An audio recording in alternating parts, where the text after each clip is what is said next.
From the National Christian Foundation in San Diego, I'm Kim Moeller, and this is the Generous Girl Podcast, a show that shares inspirational stories about generosity through faith, family, finances, fitness, and friendships, as well as deep thoughts about what matters most and practical tips. My guests are all amazing women who have overcome adversity and are big believers in hope and in maximizing their time, their talents, and their treasures, and making their lives count. So we're so happy that you're here. Thanks for joining us, and we'll see you next time. Hi, welcome back to the Generous Girl Podcast. We are here for our final episode of Season 1. So hard to believe how quickly this year has gone by, but I have such an exciting guest to introduce you all to today. Her name is Anna Campbell, and you are going to be so glad you tuned in. Anna is a transplant from the Chicago area. She moved to Indianapolis over a decade ago, where she met and married her husband, Jonathan, who is a U.S. Air Force veteran. And in 2017, God saved her from herself, as she likes to say, and graciously called her from her retail management job into a position with the National Christian Foundation in Indiana, which has a work mission that she felt was more conducive for her young family and situation, and has a focus on the kingdom. And she and Jonathan are enjoying the sweet chaos and daily humbling of navigating parenthood to their 3 amazing daughters. And she's inspired by the incredible work that God is doing in Indianapolis and the surrounding communities, and is continually in awe with the part she gets to play in it. She's honored to be able to serve as NCF's in her role with generous givers and advisors and ministry partners, and is humbled by God's abundant grace and generosity in her own life. She knows personally that God lovingly turns heartbreaks into honor, and Anna is on a journey to go deeper with women in the conversation of biblical generosity, wise stewardship, and kingdom impact in all areas of life, not just financial. She continues to explore her God-given purpose of inspiring hope and is deeply passionate about Jesus and women. And her word of the year for 2023 is attuned. So welcome, Anna. Hi, thanks for having me. Oh, it's such a privilege. As I look at the calendar of guests and try to lay out, as we look at our 5 pillars of the faith, family, fitness, finances, and friendships, I try to have kind of an equal representation of the guests. And then I like to mix up the ages, and I like to have, just stories of women who have overcome adversity to encourage the listener, because we all have various forms of adversity in our lives. And you were recommended to me, even though I already know you or knew you, but someone else said, you really need to have Anna on the podcast. And when the gal sent me a note, I thought, you know what, she's absolutely right. And that gal, just to give a shout out to her, is Katie Shepard with NCF. So yay for Katie. But I was able to meet you through another mutual NCF connection, and that is Becky in Indianapolis, who said you need to reach out to Anna, because Anna has an amazing story herself. And then Anna is doing an amazing job with women in Indianapolis. So during this podcast, I would love to touch on your story and your own version of how you have overcome adversity, which is obviously woven into your bio. And then I want to talk about how you created community for women in Indianapolis. And because I think there are a lot of takeaways that, many people listening do not live in Indianapolis for this podcast, but I think there are a lot of takeaways that women, when they hear what you're building there, can build into their own lives wherever God might have them. So welcome. Yeah, thank you. So you don't have to worry about me rambling on about fitness. So we can cross the line. And I'll try and do my best to stay focused on some of those other topics, though. Oh, you're great. Well, you have 3 young kids. I remember when my son was like 2, I think I was the skinniest I'd ever been, because I was running after him all the time, making sure he wasn't killing himself falling downstairs. And I did not need to go to a gym at that time. So, well, I think what would be great is just if you could share your highlight reel of your life. And we were talking before, and that would be lovely for you to share with listeners so they have a glimpse into who is Anna Campbell. Yeah, sure. And, I'll just say, just to give some context, I call the first part of my life Anna BC, because it was kind of dark and God was really trying to get to me. but I was very resistant. So I would say, just so that women who are listening know that they're not alone in some of these things that they experience throughout their life, is that there have been kind of two main themes of my journey. And one has been this idea of shame and fear. And what that poured into my identity was this idea that I was an accident, that I was an afterthought, and really like, how could God want me or love me? He had plans for other people. I could see that very clearly. But when it came to internalizing that for myself, I just never connected those dots. It's like, I knew he created me, but I didn't know he created me. So that's kind of the majority of the theme, especially the first part of my life. And adjacent to that theme is this other theme of God really being faithful and walking through valleys with me that, I could have cared less if he was there. And he really stayed persistent, pursuing me and bringing me through those deep, dark holes. And like I said, like you said in my bio, turning my heartbreaks and my pain into honor and joy. And so that's sort of the framework for how I've experienced life. But we don't have time to go into my whole history, but I'll just give you a few highlights. I grew up in a family that was on survival mode for much of my life. My parents struggled with mental illness. And so I was the caretaker for my sister and for my parents quite often. And so this idea of serving a purpose really permeated my identity in a lot of ways as a young child. When I was 18, I was kind of desperate to escape and throw myself into service for the Lord. And so I moved to Mexico to pursue a life full of glorious missions. And I thought, that's the end of my story. I'll just serve till I die and maybe I'll get into heaven. And we all, I think, know that doesn't work that way. But that experience actually ended in a very messy, painful way. And so I ended up back in Chicago land in a very deep, dark hole of depression and shame and fear, and just this back to this idea that I wasn't worth it. I wasn't made for anything bigger or purposeful. So that's sort of how I existed in my early 20s, with God over here. I was kind of like, thanks, but no thanks. I've been there. Don't love it. And over the next 5 or 6 years, instead of pursuing him like he was pursuing me, I spent time with people who I thought, men specifically, who I thought could fix me, or who would affirm what I already believed about myself, that I was worthless and not worth loving well. And sort of swang, is that a word? I swung in between those two sort of like archetype men, like, please fix me. You're such a good Christian and I'm not, or I'm not a good Christian, so why would I try? And shockingly did not find the validation or the affirmation that I was looking for in those relationships. And so eventually moved down to Indianapolis with, which was really just probably like a divine intervention. My family had migrated down here. I wasn't thrilled about being close to them again, but God really set up some things to push me in this direction. And what I would say about my early years in Indianapolis was that I was very much a shell of a person, physically, emotionally, and especially spiritually. Just, it's like I sort of had this vision of like my chest was just an empty cavern and it was dusty and dark. And that's just how I felt all the time.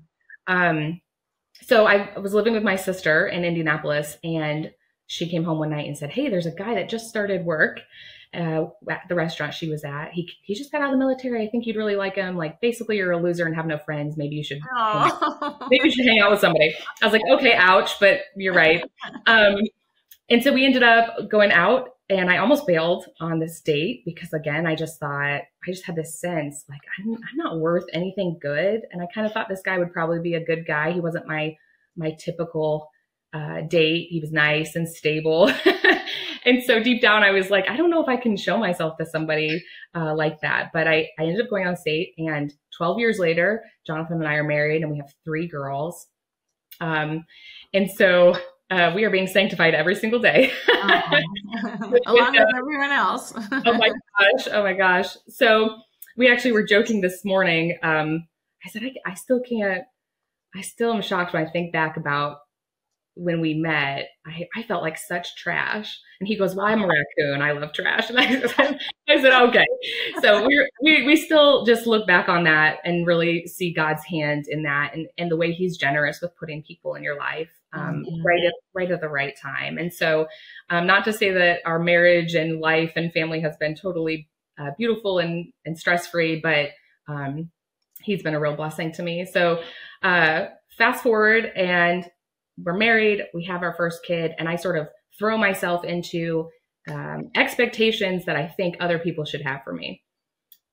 What I think being a mom should look like, an employee, a wife, and I do this all at the expense of really my own health and also the relationships of the people that are closest to me. So I was a district manager for a gas station chain, which was an incredible job. There were so many things I loved about it, but ultimately that's where I'd placed my identity. And so I spent from 6 a.m. to 8 p.m. working on my computer or in my stores at the expense of spending time with my husband and my family and God.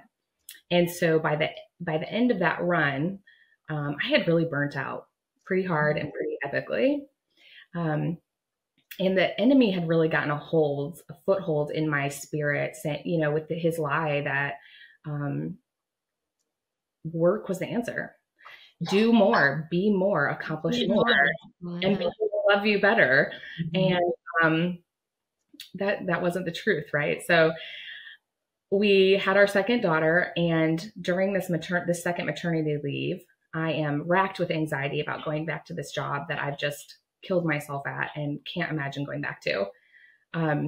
At 10 weeks old, she has surgery, and it was supposed to be a weekend surgery to remove a cyst in her abdomen. And what ended up happening is we had to go back in a second time. She had to have a central line put in. I'm a new mom, pumping, and I'm not able to nurse or even hold my child comfortably. And we ended up staying in the hospital for 10 days, which, I look back and like, God is so good, because there are people who never leave the hospital. But in that moment, I vividly remember one evening, Jonathan had gone home to stay with our oldest, and I was alone in the hospital room with the baby. And I just like my spirit just like cried out. I mean, I was literally crying too, but like I just felt this lurch in my chest. And I said, God, and I don't recommend bargaining with God generally. Biblically, it's not got a great track record, but I said, God, if you get us through this, if you keep my family intact, I will start saying yes to you. And he did. We left the hospital on Mother's Day. And the week before I was supposed to go back to this job that I couldn't do, I got the interview for NCF Indiana. And it was so funny because now looking back, I still am sort of shocked I got the job. I remember being like, I'm not Christian enough to work here. It's got Christian in the name. They're going to see right through me. Again, with this idea that you had to have like this perfect relationship. It's just like so many lies that I had believed back then. But what I found at NCF, and this sort of brings us closer to present day, is just like an incredible community of imperfect people trying to serve the Lord with an abundance of grace and in a culture of generosity. And I found respite for my heart and my soul. And it was, it was a gift God did not have to give me. But I'm so glad he did, because it has been so wonderful, not just for myself, but for my family to be in this situation where I am constantly being reminded of his generosity. And I get to do that for other people. I get to bring them to that heart of it. And so it's been a wild ride, but, and I would say God is still like unpacking and peeling back layers of my hard, cold heart. I always laugh because I cry at the drop of a hat now. I didn't, maybe like 25 years I never cried, and now I can cry whenever something touches my heart. And I think it's God's sort of sense of humor to say, like, I've softened your heart. There's no going back. That's right. Yeah. So he's been so generous with me and put me in a place of discovery. It was sort of like in the moment, it was like, I just need anything else. But over the years, I've discovered that I actually really am passionate about generosity, and specifically women, and inspiring that hope and generosity in them. And so it's been like so neat to see that intersection. Like his plans are just so much better than anything I could have come up with. Yes. Oh, that is just such a beautiful story. And I know we've had guests on the podcast this past year that have touched upon shame and fear, anxiety, and, self-worth. And I've almost gotten more feedback on those episodes being life-giving and helpful to people than any other episode, because I think we all are, challenged with what truth do we believe? Like, what scripture have we memorized to know in our head, so that when a lie is put before us, we can immediately, say, no, that's a lie, and here's the truth, and fight it, or not recognize the deception and then really go down this, path of something that's just so completely not true. And our life decisions are based on this, untruth. And then later you look back and you're like, what was I thinking, kind of thing. But, there is the verse that talks about the heart is deceitful. And sometimes when we're just, kind of following, well, this is how we feel, or this is what we think. So I certainly don't think your experience with shame and identity, and especially the career side and achievement, is atypical for many, many women. I think figuring out one's identity in Christ, and, the way, if a person has children, listening to this podcast, like, you can see how that quickly upends anybody's life when the baby enters the world, because no longer, like, however the constructs were constructed before, everything is new. You're saying, I was actually in the hospital also with a stroke-like headache after my third child was born. And it was really terrifying. I didn't even know if I was going to make it, what was going to happen. We ended up having, one more child after that. But it is those, like, your life and death situations, God's presence. And then as you're taking the next step of, like, okay, you're looking at the finances, and, you mentioned you're a manager in that prior role, and then feeling like, okay, what does he have for me? And someone's going to take the next job. Someone's going to be a stay-at-home mom. Like, everyone's journey is so unique. Yeah.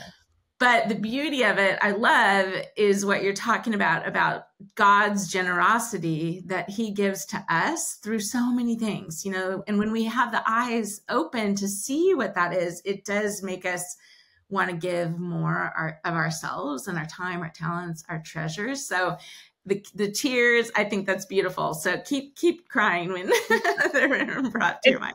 It's so funny that you mentioned how unique we are, because I wholeheartedly believe that. I think God created us in such unique, creative ways. But what I really love is that he didn't make us so different so that we would be isolated. Right. It's so that we would be complementary. Exactly. And that we would lift each other up and spur each other on and fill the gaps where there are gaps. And it was like, there's not a sense of competition with the gospel, right? Like, there is enough for everyone. Mm-hmm. And I think that women specifically forget that. I have, especially with all the distractions we have everywhere, but like social media or TV, or all these things are telling us who we should be. And if we're not careful, we really can forget where the source of our identity comes from. And so I think that it's such, like you said, it's not an atypical experience for women, but the trick of the enemy is to take that truth and then just to skew it just enough to make us feel like we're alone in those experiences. And it's, or you're alone, and whatever it is you're going through you're the only person who's ever gone through that. And that is so isolating. And actually, it's a perfect point to segue into the community you've built in Indianapolis and the phrase that you use, which is better together, and which I love, because it is so true that we were not meant to go at life alone. And many of us, have family or spouses, great friends, and we're not meant to just be this lone ranger. So I was fortunate this fall to get to fly out and see this women's event that you put on, which had probably 250 women in this beautiful ballroom.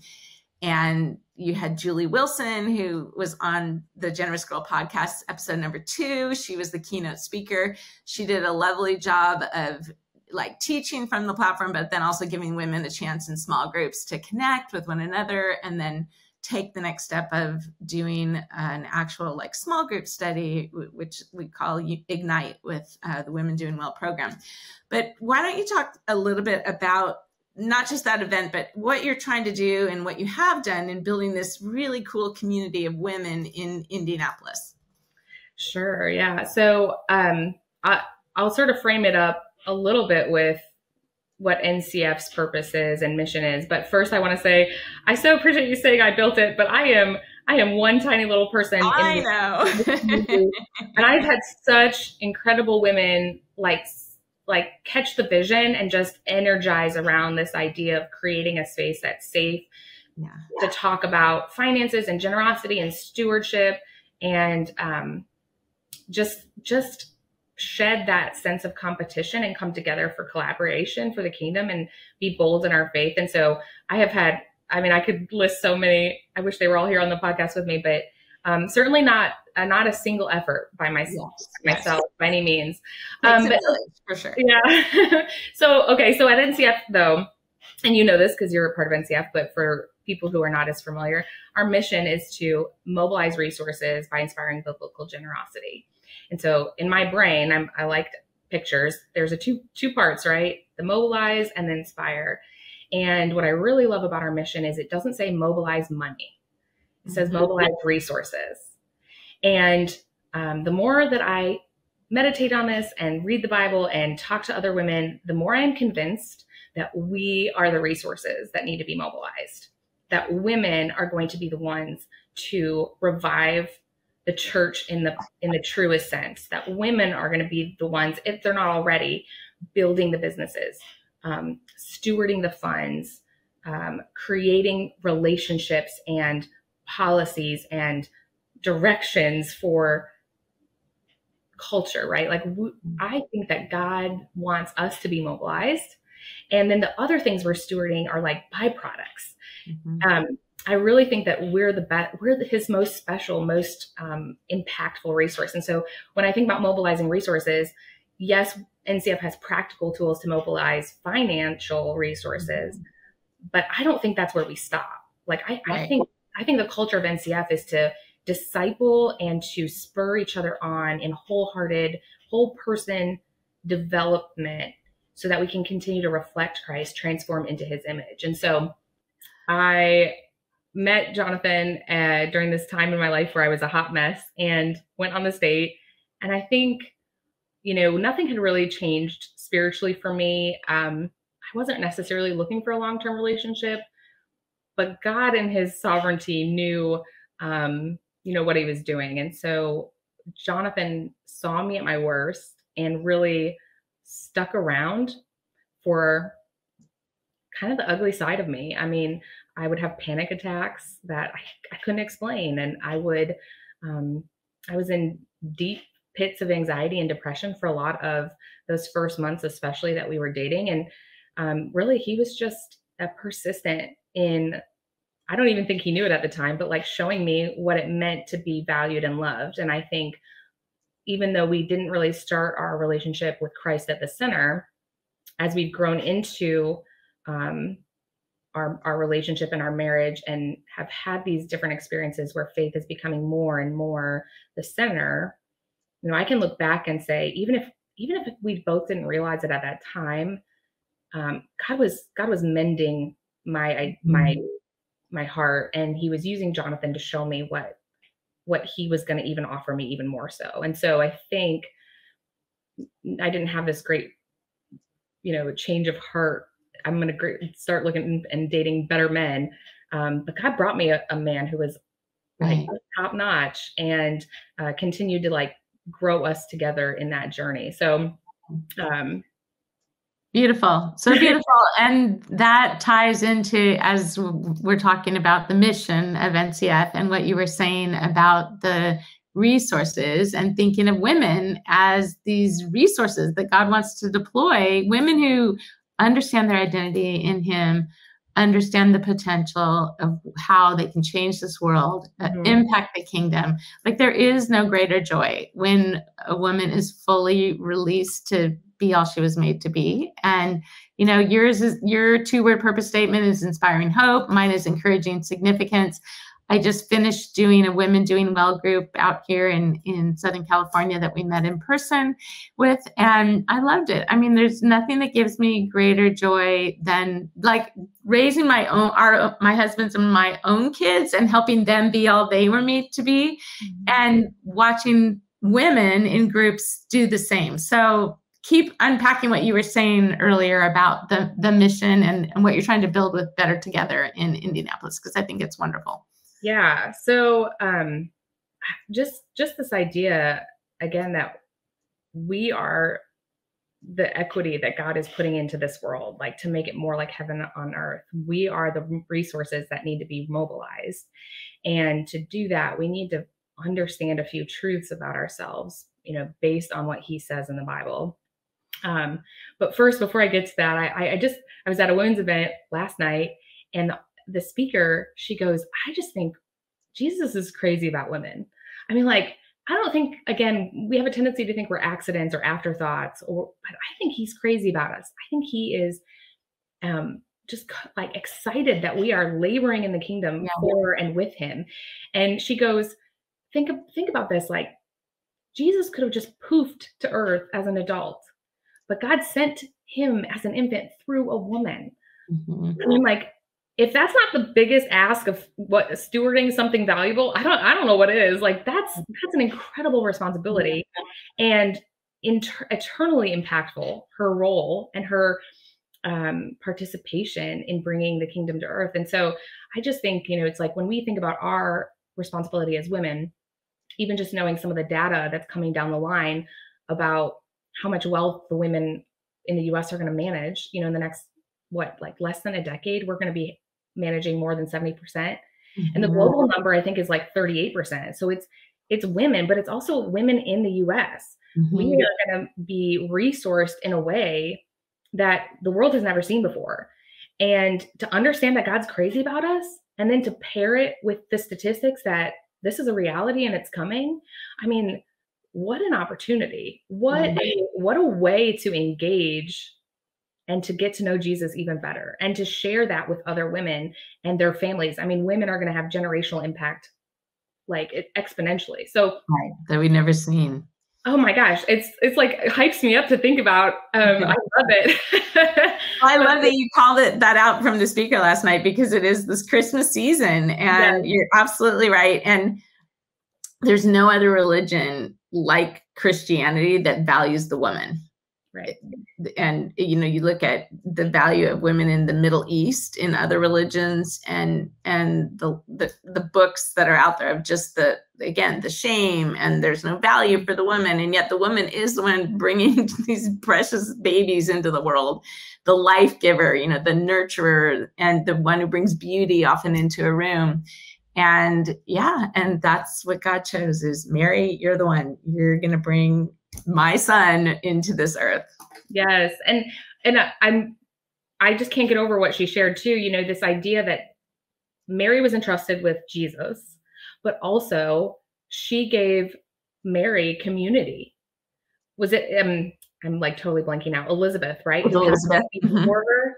Elizabeth went before her in birthing a son, in raising a son. Her son died before Jesus. Like, this, God wasn't just like, do this hard thing. He equipped Mary and gave her people to lean on who went before her. And like that I think is really, when I think about community, Christ-centered community in Indianapolis, what I really like hope for, if I could be so selfish as to say my hope, but like, I hope that women not only know their own value, but can see the value in the woman next to them. And that we're going before each other, and we're carrying each other's burdens, and we are the first one to stand up for someone else. I think we just have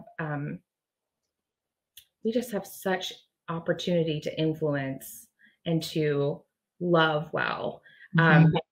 So when we think about this Better Together event, the event is so fun, and I love it each year, and I'm already excited about next year, but even more so, the things that happen in between the events just like jazz me up. I mean, the Women Doing Well retreats that happen, the individual connections that turn into friendships and mentorships that happen, the meetings that people will say, hey, I saw you at that event and I'd love to get coffee. And you never know how God's going to open doors just with a coffee date. I mean, I just truly don't think there are any coincidences in life, but it's all these little relational things that happen in between the two big events. Just like keep me in awe of what God's doing in Indy.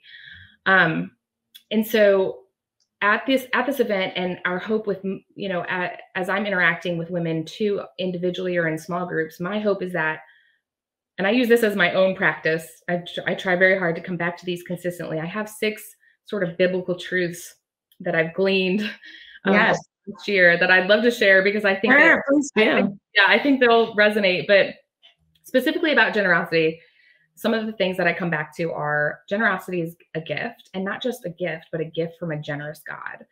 And, you know, in John 3:16, it says, for God so loved the world that he gave his son. And I even love more so how it's said in 1 John 3:16. And it says, this is how we know what love is. Jesus Christ laid down his life for us. God gave, and with the ultimate gift, with the greatest act of generosity, I mean, I'm paraphrasing after this, sorry. But with the ultimate gift and the greatest act of generosity ever, he's grafted us into his family forever. And so it's not just that he, like, I think we forget that the word gave is so impactful in that tiny little verse. We've just heard it so many times throughout our life, maybe. Oh, God so loved the world, he gave his son. It's like, oh, no, that tiny little word, that 4-letter word gave has a whole lot of implications for us. But the second truth is that because of this generous gift, generosity is not an obligation, but it's an invitation to become more like Christ and to know Christ better. The third truth that I've gleaned is we were each made, and I've already touched on this obviously, but we're each made for a purpose and with a purpose and intentionality. And you know, the Bible says that the thoughts God thinks about me, about you, are greater than the grains of sand on the earth. Like, that is so hard to comprehend. But like he thinks about me. I'm not just like an afterthought, right? And then he's designed and uniquely equipped each of us for good works. And we know that in Ephesians 2:10, it says that we're his handiwork and he has good things planned in advance for us to do. The other thing that I think we tend to forget is that generosity is a journey, not just a destination. It is now and also unfolding. There's moments every day in every interaction we have to be generous with our words, our thoughts, our resources, our attitudes, our prayers. And we should take those. And by taking each of those momentary opportunities, we're creating an unfolding practice of generosity. And the minute we sort of think, I got to get somewhere with it, we like lose sight of the forest through the trees kind of thing. It's like we're missing the point of the journey being in relationship with God. And so what God's been very gently teaching me is that when I'm feeling anxious or hurried or pulled in too many directions or joyless instead of joyful, especially around this idea of generosity, it's usually because I have made it into like a checklist. It's all about me and it's all about the things I could check off the list. And when I start to feel that way, I try and use that as a cue to go, I need to come back to those first couple truths about generosity being a gift and a journey, because then the joy comes back into it. And I think that's God's desire for us to have that joy. So one tiny little like segue story, I watch a zoo show with my kids, and it's called Zoo Down Under, I think. And it's about a zoo and wildlife program in Australia. And so they go behind the scenes and they talk about all these crazy animals like koalas and platypus, you know, and just wild things. Right. And I just had this, like, it's almost so dumb to say out loud because it's so like simple and childlike, but I was watching the show and I'm just in awe of like all these random features and things that God God has equipped a platypus with to survive and to thrive. And I'm like, but the Bible says be more, like, and us even more so. He didn't have to be creative with his creation, but he was, and us even more so. I'm just like, it just like hit me like a ton of bricks. And I just continually come back to that picture of like, if God cares enough to create a A platypus. And surely, I'm not here by accident, right? No. Okay, so that's my fifth little tangent. But the last truth, and I think the Bible's pretty clear on this, is that generosity is not just for the financially wealthy. However, it should and does include your financial wealth, whatever that looks like.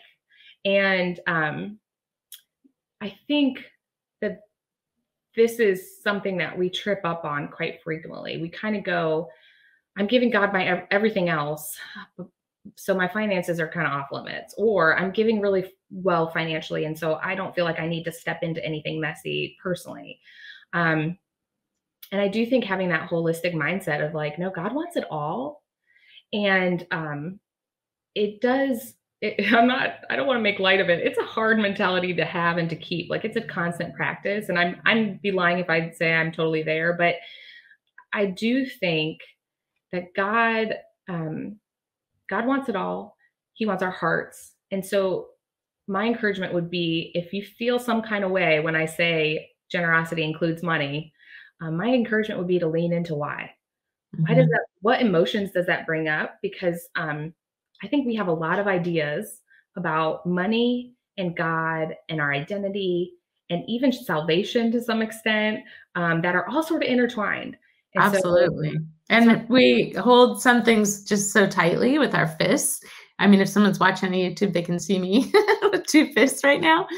But it is like he needs to pry those fingers open to sit with that open posture of surrender. And what I love about the 6 principles that you've shared is I think being this last podcast of season 1, it's a perfect time for the listener, and obviously me included, to reflect on those 6 principles and look at my own life in this past year, past decades, but then what do I want 2024 to look like? And what kind of a posture do I want to hold with my hands with, like you're talking about, maybe it's not just the money piece, but maybe it is what he's calling me to give extra time to, that maybe I don't even think I have that time, but maybe he's really saying that is where I want you to spend your time. So it's just that posture of listening, surrender, and identifying, so that as I go into, and we each go into 2024, it becomes a year where God is pleased. He's fully got us where he wants us to use us, because again, we're the ones who are so privileged, right? Yep. From his generosity, that we get to be a part, we get to give of ourselves, of our talents, of our treasures. And when we say no, or when we're like oblivious to the fact that we are holding with clenched fists, then sadly, the other person over here gets the opportunity to fill that, that need that God wants to use a person to fill it with, and we don't get to be the one. So I think all of us could testify to say there's no greater joy than being used by God, and to have one of those moments where, oh my gosh, like you wouldn't believe what happened. I met this person and they knew this person. And actually, just real quick, it reminds me of when I went to your event, and I sat down at this, quote, random table, and there was this sweet gal there. I'd never met her before, but I said, so how did you even, find out about this event? And she said, well, I saw it advertised on social media in 2 different times. And I felt like I need to be here at this event. And I was like, that takes a lot of courage. Like, you just walk into a ballroom with 250 women, with no friends, and here you are. So I just told her, props to you. That's amazing. And I love that. And then as the time, continued, you talked about holding that event where you were going to have the women attend the Ignite, one day experience. And she said, this is so strange, but I took vacation time, which included that actual date, but I didn't know what I was going to do with it. And now I know exactly what I'm going to do during my vacation. And so, I mean, it's things like that, where you just look at the posture, and she's holding her calendar open-handed, and then God's like, this is what I want you to do. And so exciting. Yes. And that's so awesome. And I think my only, like, just to wrap up the 6 sort of things that I use as guidelines of like recentering myself around this idea of generosity. The one other encouragement I would give for especially anyone listening to this and feeling like I'm not a New Year's resolutions person, or I am, and I go overboard and then I can't keep them. I mean, that's me. My encouragement would be like, practice over perfection. It's a journey. No one's grading you on it. Like, don't strive for perfection. Just strive for that habit and that practice of joy and noticing those opportunities. And I even love the idea of maybe taking your 5 F's and like finding just one simple way to be generous with family, with friends, with fitness, with finances, and just starting with like 5, just 2 maybe of those like very simple habits to start like practicing and getting your muscle of generosity moving. But yeah, I just want, there's no shame in that. That's the point, right? Like, I think we say, I'm not as far ahead on my journey as someone else, and we back off. And I think that's the worst thing we can do. We, lean into the imperfection and the journey and enjoy it as you're learning. That's my encouragement. So. No, that's perfect, because really the subtext of this podcast is to take the next step. So that step is going to look so different for this woman versus this woman. But really the utter failure of this podcast is the woman listens to every episode and just feels like, I can't do anything. I'm under the pile. I can't take the next step. Like, that is why I love to have on every episode some form of how did the guest overcome adversity? Because I want the listener to hear that story and go, wow, if she can do that, I can certainly take the next step, where I'm at.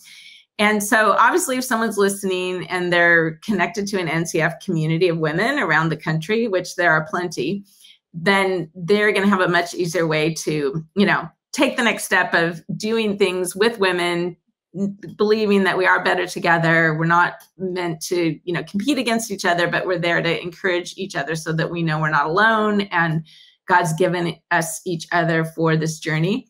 And then for the woman who's in, a random place like Alaska or something where there's no community, what you made me think of was something that really was very life-changing for me when my kids were little. And that was what we called our Cheesecake Factory group.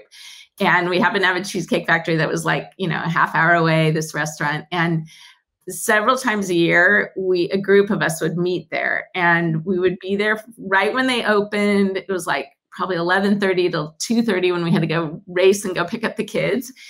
And the waiter would always give us the same table, and we would go around and we would each have about 15, 20 minutes to say, this is where I'm at. Like, this is the high that God's been doing, and this is the low that I'm walking through.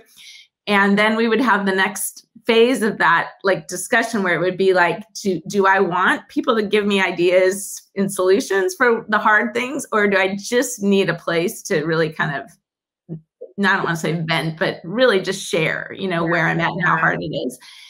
And I mean, that group was so transformational for all of us. Many of us, our spouses were in leadership roles. We had to be very careful who we talked with, and it was a very safe group. But if you looked at that group and the things that the women had gone through, like, we pretty much covered every challenge that was out there. One of our dear, dear friends who was a part of that group passed away of a brain tumor in her early 40s, who was a part of that group. We walked through that with her and her family. But to this day, I can't imagine like getting through those years without that group. And I want to just encourage every woman listening, if you don't have a group like that, many churches have incredible small group ministries. So I would say that would be a perfect next step in January. And a lot of times they're kicking off the small group ministry in January. And there are a variety of ways, even Women Doing Well. You could join an online Women Doing Well group, and that could be a community. It might not be like physically where you live, but you're going to be connected with other women around the country. Yeah. So that would be my next step. I'd love to encourage women with at the end of this, season 1 is, if you don't have community where you feel like you are better together with these other women, then really pray and ask God to provide that for you and take that next step to do that. Because you're not alone, and you have an incredible year ahead of you. It's probably not going to be perfect. It's probably going to have challenges, but it can be, as people say, messy, beautiful, as it is for all of us. And you'll be able to look back at the end of next year and say, wow, what a difference 2024 was, because I walked through it with, other women who believed in me and believed in the path that God had for me. Yep. Yeah. It's so incredible when you open yourself up to being vulnerable in a group of women, because oftentimes, I think we hesitate to say, I don't want to be judged. I don't want them to talk behind my back, whatever. But my experience, and this won't be everyone's experience all the time, but I think in general, when you are vulnerable first, you open up a path to whoever you're with, feeling seen and loved and known and safe. And safe. And safe to then share their story. That's right. You. And I think that is an incredible gift to give someone, because you just never know if they don't have anyone in their life that they can open up to like that. And so as women, to just step into that unknown is so brave, but so needed. Yeah, I love that. Oh, well, I feel like I could talk to you forever. And I feel like I probably need to go to the next question of your favorite Bible verse and book and bargain and wrap up this episode. I think you've given the women listening just so many encouraging tips. And the one other phrase that has come into my mind over the years is like, done is better than perfect. Like, it's so much better to start something, try something, and don't expect perfection, but just do it. Just take the step and see what will happen. Even starting this podcast, like if you looked at the very first episode, it was so dark. The lighting was terrible. I didn't know which part of the camera I was supposed to look at. And a friend said, just get it out there, just start it. And it's so true, because I could have waited. I could have just said, it's got to be perfect. And I thought, what, I don't have time. I have to just get it out there. And I'm so grateful, that I did. So, okay, what's your favorite Bible verse? Okay, well, this one was really hard. So I just had to pick the one that I am currently sort of coming back to and meditating on, which is Colossians 1:9-14. But specifically, verse 10 in the New Living Translation says, "Then the way you live will always honor and please the Lord, and your lives will produce every kind of good fruit. All the while you will grow as you learn to know God better and better." And that last bit, especially about knowing God better and better, is like my heart's cry, my heart's desire. So that's what I've been coming back to in this season. So yeah. Beautiful. Okay. And then a current book that you're reading. Current book. I actually have two, but I'll be really quick about it. The current book I'm reading is Having a Merry Heart in a Martha World by Joanna Weaver. And older lady mentor of mine gave it to me. And at first it started off a little slow. I said, that's probably not for me. It seems kind of like old world thought process, but I got to the middle of it and I'm weeping. So it's been great.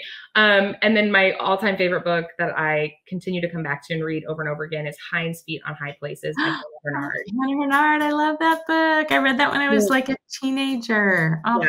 It's just it's such a good reminder of God's love. And then actually I have one more. I'm doing the Bible recap, which is a reading plan and then a podcast, 5-minute podcast every day with Tara Lee Cobble. And it's really been the first time in my life that I have intentionally read the Bible without sort of studies that have put piecemeal things together, just going straight through it. And to say it has been incredibly transformational in my relationship with Jesus and my understanding of the Bible is the understatement of the century. So it's have I ever opened a Bible before? It's been really good. So yeah. That's great. I love another podcast recommendation within this podcast. That's perfect.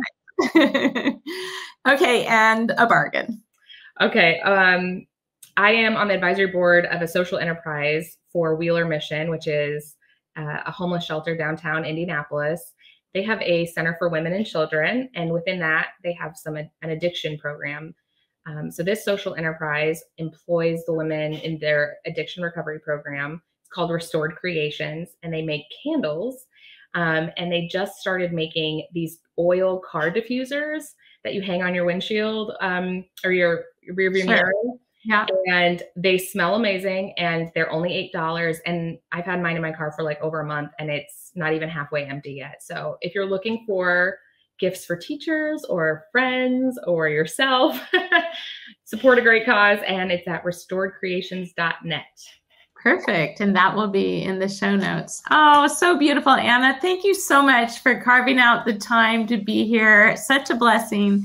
I am just really grateful for your journey. I'm grateful for, your life and mom of 3 little girls, and what those girls are going to be growing up within your home, and their identity and who they really are and how they'll change the world, and your husband, and just your role at NCF. So thanks for all the ways that you allow God to use your life to bless others, and working in the space of generosity. You're the best, and just excited to see what will happen in 2024. Me too. Thanks, Kim, for having me. This was so fun. I so appreciate you. So fun. Appreciate you too. All right. God bless. Thanks so much for joining us today on the Generous Girl podcast. We're so glad that you're here. And if you know of someone that you think needs to be a guest on this podcast, please reach out to us. New episodes are released every other week, and you can follow us on YouTube and on all platforms. Thanks for being here, and we'll see you next time.